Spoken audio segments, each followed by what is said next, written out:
9번째 시간입니다.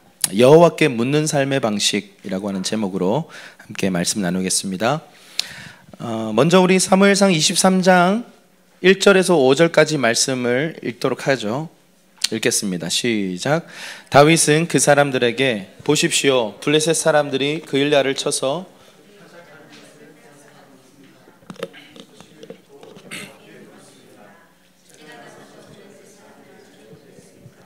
여호와께서 다윗에게 대답하셨습니다. 가서 블레셋 사람들을 치고 그일라를 구해 주어라. 그러나 다윗의 부하들은 여기까지 유다에서도 이렇게 두려워하며 살고 있는데 그일라까지 가서 블레셋 군대를 친다고요? 하며 반대했습니다. 다윗이 여호와께 다시 묻자 여호와께서 그에게 대답하셨습니다. 그일라로 내려가라. 내가 블레셋 사람들을 내 손에 넘겨주겠다. 그리하여 다윗과 그의 부하들은 그일라로 가서 블레셋 사람들과 싸워 그 가축들을 잡아왔습니다. 그는 블레셋에 큰 타격을 주고 그일라 사람들을 구해주었습니다. 강아지를 좋아하십니까? 고양이를 좋아하는 사람도 있고 강아지를 좋아하는 사람도 있는데, 이 강아지를 훈련하는 걸 보면요, 참 신기합니다. 어떤 주인들은 TV 프로그램에도 이런 것들이 있는데 개를 너무 사랑하는데 훈련을 시킨 적이 없어서요, 물리면서 사는 거예요. 그냥. 근데 이 개가 너무 평소에는 괜찮은데 밥만 주면 이렇게 예민해져서 주인의 손가락을 문다. 그리고 막 물린 자국 막 보여줘요. 그래서 이 EBS에 방영했던 나쁜 개는 없다라는 프로그램이 있거든요. 거기 보면 강형욱 훈련사가 있는데 말도 참 이렇게 부드럽게 하시고 이렇게 행동도 부드러운데 속에 뼈 있는 말들을 많이 해요. 개 키우지 마라 뭐 이러면서 이렇게 키울 거면 키우지 마라 이렇게 막 뼈 있는 말들을 하는데요, 많은 개 주인들이, 견주들이 개를 훈련하지 않아서 다른 사람에게 피해를 주고 옆집에 피해를 주고 자신이 막 물려가면서 그렇게 개를 키우면서 행복하대요. 제가 어떤 그 불독을 키우는 집을 이렇게 본 적이 있는데 집에 장판이 없어요. 장판이 없어졌어요. 그러니까 이 외출을 하고 나면 장판을 조금씩 뜯기 시작했는데 처음에는 이렇게 너무 놀랐는데 그냥 뒀대요. 근데 계속 이렇게 뜯는 거죠. 개는요 본능적으로 행동합니다. 그래서 훈련시키지 않은 개들은 그냥 이 아파트에서 막 짖기 시작하는데 막 새벽 2시, 3시에도 짖어가지고 막 곤욕을 치릅니다. 그런데 여러분, 강영욱 훈련사가 딱 가가지고 견주님 이렇게 막 이렇게 부드러운데 이렇게 엄청 혼내거든요. 이렇게 하시면 안 돼요. 훈련법을 그 즉석에서 보여주는데 즉석에서 교정돼 버려요. 즉석에서 교정돼 버려요. 너무 사납고 막 예민하게 굴던 그 개가 사실은 다른 이유가 있었던 거예요. 주인이 잘못된 행동을 했기 때문에 거기에 대한 반응으로 잘못 훈련되어져 버렸기 때문입니다. 여러분, 훈련은요 굉장히 중요해요. 여러분, 우리 사람도 마찬가지예요. 어떤 것을요, 3살, 우리 이제 아이를 키우는 입장이다 보니까 3살까지의 이 아이의 이 시기가 굉장히 중요하다 그러죠. 우리 한국의 속담에 3살 버릇 언제까지 간다? 여든 간다는 말은 진리예요. 과학적 근거가 있는 객관적 사실이에요. 3세까지가요 이 아이의 정서와 내면이 형성되는 시기인데 그때 형성된 게 평생 간다 그래요. 훈련의 중요성입니다. 어릴 때부터 우리가 어떤 훈련을 받았는가가 지금의 나를 결정했습니다. 내가 어떤 훈련을 통해서, 어떤 광야를 통해서 지난 몇 주 동안 이야기했던 것처럼 광야를 지나서 여기까지 왔는가, 그리고 내 지금 서 있는 이 위치가 사실은 훈련의 결과입니다. 그런데 훈련을 선택하지 않고 그 훈련에 대해서 거절했다면 사실은 우리는 지금 하나님께서 뜻하신 위치에 서 있지 않을 수도 있습니다. 오늘 이 다윗의 이 여정을 보면서 우리가 알 수 있는 건 뭐냐면요, 방금 읽었던 이 본문에서 다윗이 달라져요.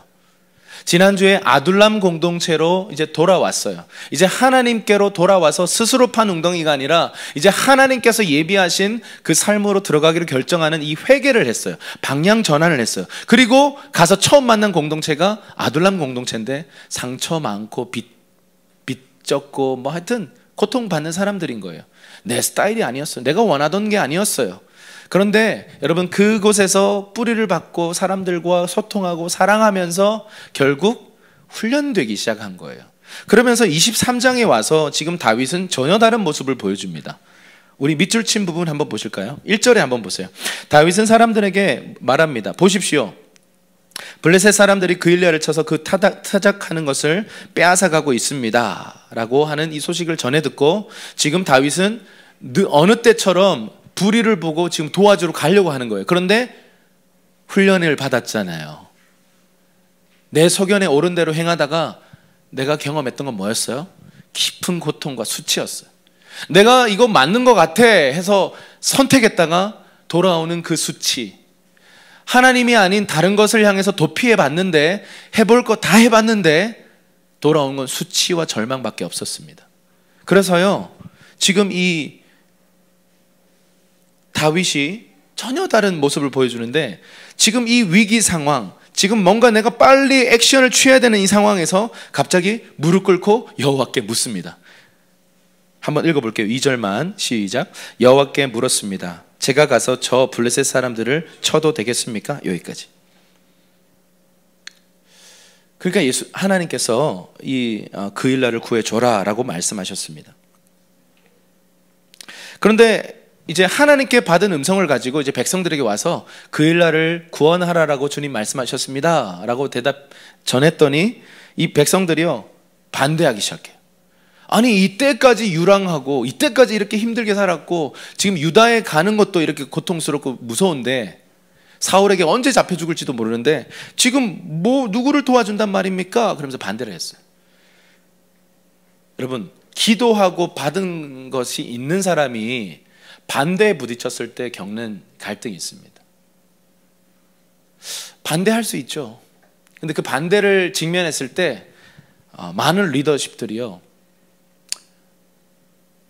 잠자코 있어, 주께서 말씀하셨다 이렇게 말하면서 그냥 소통 없이 그냥 밀어붙일 수 있습니다. 그리고 우리에게 익숙한 방식이요, 그 방식이에요. 우리가 경험했던 이 권위주의적인 리더들이 우리에게 보여준 모습은 그냥 너는 잠자코 있어, 네 의견은 중요하지 않아. 우리가 이 자녀들을 양육하는 이 과정 속에요, 우리가 가장 많이 들어왔던, 그리고 나도 모르게 말을 하든 말을 하지 않든 간에 우리 다음 세대를 향해서 네 의견은 중요하지 않아, 네가 뭘 먹고 싶은 건 중요하지 않아, 아빠가 결정해, 가자는 대로 가, 그냥 가만히 있어. 이런 방식이 우리에게 굉장히 익숙합니다. 그런데 다윗이 어떻게 하는지 보세요. 반대에 딱 부딪혔는데 여호와께 다시 물어요. 하나님, 백성들이 반대하는데 어떻게 할까요? 물었더니 주님 뭐라고 말씀하세요? 그일라로 내려가라. 내가 블레셋 사람을 네 손에게 넘겨주겠다.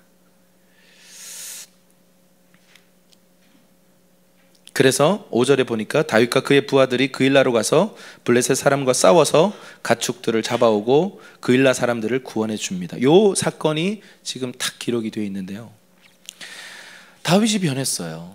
자기 생각대로 하나님께 묻지 않고 여기 피했다가 저기 피했다가 막 피했는데 결국 수치를 당했던, 내려갈 때까지 내려갔던 그 다윗이 이제 여호와께 피하는 것이 나의 복입니다, 이 진리를 깨닫고 나서 주님께 묻기 시작해요. 여러분, 신앙생활의 핵심은요, 이겁니다. 주님께 묻는 거예요. 하나님 앞에 우리가 지금 내 인생에 대한, 내 인생의 방향에 대한 하나님의 뜻에 대해서 무릎을 꿇고 묻기 시작하는 것, 여러분, 이게 왜 쉽지 않냐면요, 우리에게 하나님에 대한, 하나님께서 이것에 대해서 나에게 말씀하실 리 없어라는 믿음이 있기 때문에 그렇습니다. 내 인생에 개입하셔서 내 인생을 이끌어 가시는 분이라는 것에 대해서 믿지 못하기 때문에 사실 우리는 무릎 꿇고 그분 앞에 기도할 수가 없어요. 조금 있다 보면요, 아주 막 디테일한 것까지 계속 물어요. 왜 이렇게 묻지? 다윗이 왜 이렇게까지 소심해졌지? 다윗이 막 자기 뜻대로 여기 가보고 저기 가보고 막 용사 기질이 있어가지고 막 뛰어들었던 사람인데 갑자기 소심쟁이가 돼가지고 하나님께 묻기 시작해요. 근데 여러분, 고난을 통과한 사람들은 이렇게 돼요. 맞아본 사람들은요, 좀 다르게 행동을 해요. 고통 속에서 한번 세게 아파본 사람은요, 몸을 함부로 굴리지 않습니다. 근데 이제 한 번도 아파본 적 없는 사람들, 겁이 없죠. 사실 그 자동차 운전을 할 때도요, 되게 겁 없이 운전하는 사람들은 거의 살짝 흠집 나는 사고 정도를 경험해봤지 큰 이렇게 대형 사고는 경험해보지 않았어요. 한번 고난을 경험한 사람은요, 그 일에 대해서 굉장한 경각심을 가지게 됩니다. 물론 지나친 경각심은 치유가 필요하지만 그 지나친 트라우마로 인해서 우리가 그것을 하나하나씩 직면하면서 치유해 가야겠지만, 사실은 우리가 그 문제들을 경험하면요 굉장히 조심하게 될 수밖에 없습니다.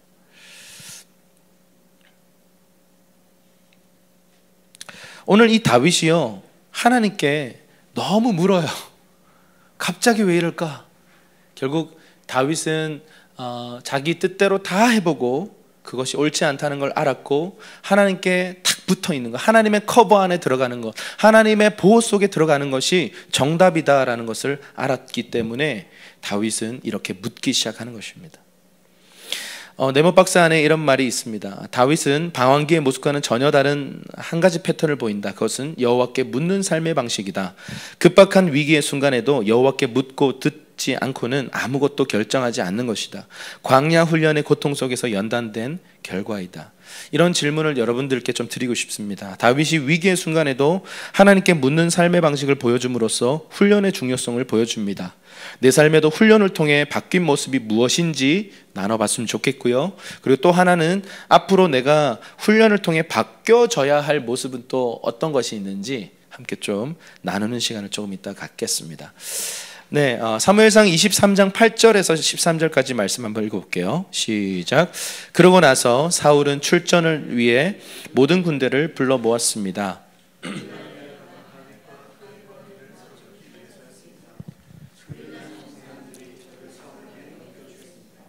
주의 종이 들은 대로 사울이 내려오겠습니까? 그러자 여호와께서 말씀하셨습니다. 그가 올 것이다. 그일라 성 사람들이 정말로 저와 제 부하들을 사울에게 넘겨주겠습니까? 그들이 넘겨줄 것이다. 그래서 다윗은 600명 정도 되는 부하들을 이끌고 그일라를 떠나 이곳저곳으로 옮겨 다녔습니다. 사울은 다윗이 그일라로 떠났다는 말을 듣고 출전하려다가 그만두었습니다. 그일라에 다윗이 있다는 소식을 듣고요, 하나님의 음성을 듣고 그분께 묻고 듣고 순종해서 그일라로 갔는데 어떤 소식이 들려오냐면 사울이 그 소식을 듣고 그일라로 오고 있다는 소식이 들리는 거예요. 여러분, 좀 하나님 음성 듣고 순종하면 좀 일이 잘 풀려야 되는 거 아닙니까? 왜 이렇게 꼬이는 거예요? 좀 하나님께 순종하고 싶어서 정말 하나님 앞에 기도하고 나름 정말 믿음으로 결정하고 딱 내 삶을 던졌는데 일이 막 꼬이기 시작해. 사울이 그 사실을 알고 죽이러 온다는 거예요. 그래서 다시 묻는 거예요. 주님, 정말입니까? 정말 여기 있으면 되는 겁니까? 물어요. 뭘 묻냐면 사울이 정말 이쪽으로 오는 것이 사실입니까? 물어요. 그런데 온대요. 참 무심한 대답을 하시면 그 얘기를 듣고 또 묻습니다. 그일라 성 사람들이 정말로 저와 제 부하들을 사울에게 넘겨주겠습니까? 그일라 성 사람들은 배신할 거라는 거예요. 그래서 다윗이 600명 정도 되는 이 부하들을 데리고, 어느새 400명, 지난주에 400명 그랬어요. 근데 다 합하면 한 600명 된다 그랬는데 여기서 600명이면 다 합하면 한 800, 900명이 되는 거예요. 이 수많은 1000명 정도 되는 이 부하들이요, 이 그일라를 떠나 이곳저곳으로 옮겨 다니는 거예요. 근데 이 과정을 통해서 사울이 다윗이 또 그일라를 떠났다는 말을 듣고 또 출전하려다가 그만둡니다. 다윗이요, 이제 정말 변했어요. 사울이 잡으러 온다는 소식을 듣고 그전에는 어떻게 했어요? 혼비백산했어요. 두려움과 공포에 사로잡혀서요, 막 인간적 방법, 세상적 방법 다 동원해가지고 이것도 해보고 저것도 해보고 사람한테 가서 기대도 보고 친구한테도 기대도 보고 막 별짓을 다 했는데 안 되니까 막 나중에는 미친 채까지 하는 그런 수치를 당하는 거예요. 다윗은요, 이제 눈에 보이는 대로 판단하지 않습니다. 여호와께 묻고 듣고 순종한다. 한번 따라합시다. 묻고 듣고 순종한다. Hear and obey. 듣고 순종하는 거예요. 들으려면 물어야겠죠. 여러분, 신앙의 출발점은요, 기도의 출발점, 예배의 출발점은요, 어디에서 시작되냐면 그분께 묻는 거예요. 그래서 그분의 말씀이 우리에게 들려질 때 거기에 반응하는 게 경배예요. 예배예요. 기도는 나 혼자 그냥 하나님 앞에 결제 서류 그냥 한 100장 올려드리고 빨리 도장 찍어주이소, 이게 아니고요. 하나님 앞에 이것에 대해서 어떻게 생각하십니까? 이 일에 대해서 하나님 뜻은 무엇입니까? 라고 묻는 거예요. 이 묻는 것의 전제는 하나님은 내게 응답하시는 분이시다 라는 것에 대한 믿음인 거죠. 그런데 여러분, 이렇게 하면 좀 잘 되면 좋겠는데 지금 예상치 못한 방향으로 일이 꼬이기 시작해요. 처음엔 백성의 반대가 있었고 두 번째는 사울이 그 일나로 와서 죽이려고 한다는 소식입니다. 그럼에도 불구하고 하나님의 음성은 타협이 없어요. 여러분, 그런 과정 속에서 컨펌, 확증이라는 걸 받아요. 여러분, 한 번 묻고 그냥 대충 그런 것 같아가지고 인생을 막 던지고 이게 위험한 거예요. 그래서 주님께 반복적으로 묻는 게 필요해요. 상황이 이렇게 되는데 하나님 어떻게, 정말 맞나요? 맞다. 정말 맞나요? 반대가 있는데요? 맞다. 나를 죽이려고 하는 사람이 이리로 온다는데요? 맞다 하는 거예요. 이게 바로 확증입니다. 그래서 여러분, 신앙생활의 어떤 그 성숙도를 어떻게 알 수 있냐면 분별력을 통해 알 수 있어요. 여러분, 신앙이 성숙하면요, 이렇게 분별이 돼요. 근데 신앙이 어릴 때, 특히 초신자 때 비슷하게 생겼기 때문에 된장과 똥을 구분을 못하고 일단 찍어보자 이렇게 하고 똥이다 이렇게 막 울고 그래요. 근데 우리가 신앙생활이 그렇거든요. 사탄이 만들어 놓은 이 함정을요, 하나님의 뜻이다 그러면서 훅 들어가가지고 처음에는 온천이 따뜻하고 좋아, 그런데 이제 삼키는 거죠.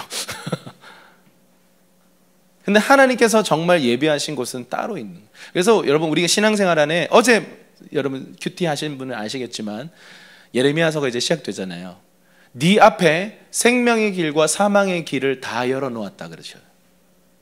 이스라엘 안에 앞에 생명의 길도 열어놓았고 사망의 길도 열어놓았다는 거예요. 결국 우리가 분별하고 묻고 듣고 순종하는 거죠. 우리 앞에요, 수많은 가능성들이 열려 있어요. 그래서요, 우리의 삶에 열린 문 자체가 하나님 뜻은 아니에요. 그래서 우리가, 여러분, 제가 그 신앙생활을 하면서 또 공동체를 하면서 경험한 건 뭐냐면, 어떤 한 사람이 좀 성령께서 기름 부으시고 좀 특별하게 축복하시는 시즌이 있어요. 그러면 그 사람에게요, 사역적 제안들이 확 열리는 걸 봤어요. 아무것도 할 줄 모르는 사람이었는데 솔직히. 근데 우리 막 여기에서 막 순종하면서 막 다음 단계로 막 가면서 어느 순간 주님이 어떤 사역자들을 통해 혹은 우리 예배 가운데 모두가 다 알 수 있을 만큼 어떤 한 사람을 기름 부어서 높이는 시즌이 있었는데 그 사람에게요, 수많은 제의가 와요. 와, 신기하더라고요. 근데 여러분, 열린 문이 다 하나님 뜻은 아닐 수 있다는 거예요. 그래서 분별이 필요해요. 그래서 우리가 이제 다음 세대들과 어른 세대가 함께 걸어가야 되는 이유가 뭐냐면요, 다음 세대들은 분별이 잘 안 됩니다. 그래서 막 지옥을 경험하고 나서 이거 아니네 이렇게 말하는 거예요. 그래서 여러분, 신앙생활 오래 한 장로님들, 막 집사님들이 우리의 삶에 정말 중요한 조언자가 되어야 되는 거예요. 그래서 그 일에 대한 지혜를 구하는 거죠. 그래서 하여튼 중요한 결정을 할 때요, 장로들의 조언을 구해라 그럽니다. 그리고 여러분, 정말 중요한 문제일수록요, 특히 뭐 결혼 문제라든지 아주 중요한 문제를 이렇게 결정할 때 혼자 결정하시면 안 돼요. 정말 기도하는 내 친구, 그리고 공동체, 권위자들과 함께 대화하면서 해야 되는데요, 그렇게 하지 않는 사람들과 이렇게 상담하면서 깨달은 게 있어요. 왜 그렇게 하지 않는가? 무슨 생각이 있는 줄 아세요? 반대할까 봐. 이게 뭐냐면 내가 정말 하나님의 뜻을 따르겠다라는 결정이 아니라 내 욕심인 거예요. 반대하실까 봐 묻지 않는다 그래요. 근데 여러분, 묻기 시작하는 건 뭐냐면 내가 그렇게 했다가 고통당해 봤거든요. 한번 실패해 봤거든요. 이젠 다시는 그러고 싶지 않거든요. 그러니까 다윗이요, 지나칠 만큼 하나님 앞에 묻기 시작하는 거예요. 여러분, 이게 다윗의 장막의 시작점이에요. 다윗 왕국의 시작점이 하나님 앞에 내 생각을 멈추고 묻기 시작하는 데서 지금 시작되는 거예요. 할렐루야. 이게 신앙의 본질인 것입니다. 자, 사무엘상 23장 14절과 15절 뒤에도 더 있죠. 25절, 26절, 28절까지 우리 함께 읽겠습니다. 시작. 다윗은 광야 요새에 머물기도 하고 십 광야의 언덕에도 있었습니다. 사울은 날마다 다윗을 찾아다녔지만 하나님께서 다윗을 사울의 손에 넘겨주시지 않았습니다. 다윗이 십 광야의 호레스에 있을 때 사울이 자기 목숨을 빼앗으러 왔다는 이야기를 들었습니다. 사울과 그의 군사들은 수색을 시작했습니다. 사울은 산지 한쪽 편을 따라가고 있었고 다윗과 그 일행은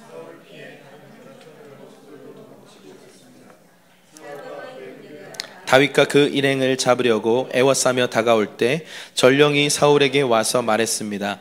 빨리 가셔야겠습니다. 블레셋 사람들이 땅을 모두 차지하려고 하고 있습니다. 그래서 사울은 다윗 쫓는 것을 포기하고 블레셋 사람들을 맞아 싸우려고 돌아갔습니다. 그리하여 이곳을 셀라 하마느곳이라고 부르게 되었습니다. 아멘. 자, 지금 어떤 스토리가 이어지냐면요, 하나님에게 묻고 지나칠 만큼 하나님께 묻기 시작하는, 기도의 무릎을 꿇기 시작하는 이 다윗의 모습을 통해서 결국은 하나님께 묻고 듣고 순종했던 다윗은 보호를 받아요. 그게 결론이에요. 하나님의 보호가 따라와요. 사단은 밀가부르듯이 이 다윗을 막 잡아서 무너뜨리려고 막 오는데요, 하나님의 보호의 손이 딱 쥐고 있으니까요, 그 어떤 원수도 만질 수도 없는 거죠. 요한일서에 적혀 있습니다. 하나님께서 사랑하시는 자들은 원수가 만질 수도 없습니다. 아멘이십니까? 네. 지금 이 하나님의 보호가 다윗을 따라다녀요. 보세요. 밑줄 친 부분 보세요. 사울은 날마다 다윗을 찾아다녔지만 어떻게 됐다고요? 하나님께서는 다윗을 사울의 손에 넘겨주지 않았다. 여러분, 이 사건의 주체, 주인이 누구예요? 하나님이세요. 기도하지 않는 것은요, 결국 교만입니다. 이 모든 일들의 주권이 하나님께 있습니다라고 하는 고백이요, 내가 무릎 꿇는 거예요. 그러나 내가 무릎 꿇지 않는다는 건 뭐냐면, 이런 거는 뭐 내가 알아서 하지 이 일을 내가 노력하면 되지 않겠는가, 그냥 내가 열심히 하면 잘 되지 않겠는가. 이거는요, 하나님을 이 모든 내 인생의 주인으로 인정하지 않는 행위입니다. 다윗은요, 지금 철저하게 하나님 앞에 무릎 꿇고 있어요. 작은 일에서부터 큰 일에 이르기까지요. 위기의 순간인데도 무릎 꿇어요. 그게 다윗의 지금 모습입니다. 당연히 달려가서 지금 싸워야 되는 거 아닌가라는 생각이 드는데 무릎 꿇는 거예요. 그리고 묻는 거예요. 그럼 하나님의 음성이 내가 좀 내 눈에 보이는 거랑 좀 다르게 인도하시는 거예요. 그런데 거기 갔더니 하나님의 보호가 있습니다. 사울이 잡으려고 막 애를 쓰는데 다윗을 사울에게 넘겨주지 않는 하나님의 손이 있다는 거죠. 여기 보면요, 그 다음 밑줄 친 부분 한번 보시면, 사울과 그의 군대가 다윗과 그 일행을 잡으려고 애워싸며 올 때 또 위기의 순간이 또 와요. 하나님이 계속 넘어가게 하셨는데 위기의 순간이 와요. 지금 잡히기 직전이 됐어요. 그런데 27절 보세요. 전령이 사울에게 와서 말합니다. 사울에게 이런 소식이 전달돼요. 지금 블레셋이 지금 쳐들어오고 있습니다. 빨리 가셔야겠습니다. 여기 보세요. 다윗을 잡기 직전, 포위당한 상황인데, 잡히기 직전인데 갑자기 블레셋이 쳐들어오게 하셔서 사울이 거기에 달려가게 만드는 거예요. 여러분, 이게 하나님의 손이 다윗을 사울에게 넘겨주지 않는 모습입니다. 여러분, 하나님이 우리 인생의 구속자, 주권자이심을 여러분 믿으십니까? 여러분의 일터와 여러분의 가정과 가문과 여러분 이 도시의 일과 온 세계의 일의 주권이 하나님의 손에 있음을 믿으십니까? 그러면 엎드려서 기도할 수 있어요. 그것을 믿지 않으면 사실은 기도하지 않는 것입니다. 여기 보면 이 28절에 보시면, 사울은 다윗 쫓는 것을 포기하고 블레셋 사람을 맞아 싸우려고 돌아갔습니다. 그 바위 이름을 뭐라고 얘기하냐면 셀라 하마느곳이라고 부르는데, 이게 무슨 뜻이냐면, 따라하십시오. 분리하는 바위. 누구와 누구를 분리해요? 지금 사울과 다윗을요 확 분리해요. 이게 하나님의 은혜예요. 이게 바로 하나님의 커버링이에요. 이게 바로 하나님의 보호입니다. 인간적인 방법으로 피해봤잖아요, 다윗이요. 갈 때까지 가봤어요. 근데 안 돼요. 그런데 하나님께 피하니까 내 눈에는 지금 이렇게 하면 안 될 것 같은데 하나님 말씀을 따라갔더니 진짜 하나님이 분리시키세요. 사울이 막 오려고 막 잡으려고 하는데 사울을 그냥 휙 딴 데로 보내버리세요. 이게 바로 하나님의 보호입니다. 그래서 여러분, 우리가 상황이 어려워졌을 때 위기의 순간에 그 사람의 본질이 탁 드러나거든요. 그래서 이런 질문을 좀 드리고 싶어요. 상황이 어려워졌을 때 우리가 하나님께 묻는가? 묻고 듣고 판단하고 선택하는가? 아니면 내 눈에 보이는 대로 그냥 해버리진 않는가? 이 질문 앞에 여러분이 좀 정직하게 하나님 앞에 있다가 기도하는 시간을 가졌으면 좋겠어요. 그래서 여러분, 오늘의 결론은요, 이 메시지를 통해서, 이 사건들을 통해서 가장 중점적으로 하나님 우리에게 요구하시는, 이 메시지를 통해 우리에게 말씀하시는 건 뭐냐면 기도하라예요. 심플합니다. 무릎 꿇고 기도하라는 거예요. 여러분, 저와 여러분들이 기도 안 하는 거, 하기 싫은 거 아니에요. 여러분, 크리스찬이라면 다들 이런 마음이 있어요. 기도해야 되는데, 묵상해야 되는데, 더 많이 개인 예배 해야 되는데, 이런 마음요 다 있어요. 이건 성령이 주시는 마음이기 때문에 그래요. 그런데 기도를요 안 하는 게 아니에요. 못 하는 거예요. 여러분은 다 기도를 하고 싶으십니다. 물론 싫은 사람들이 있을지도 모르겠지만, 밥을 많이 먹여서 기도할 수 밖에 없게끔 만들어야 됩니다. 기도하고 싶어요. 근데 기도를 우리가 안 하는 게 아니라 못 하는 거라고요. 이 말이 뭐냐면 이 기도를 못 하도록 가로막는 세력들이 있어요.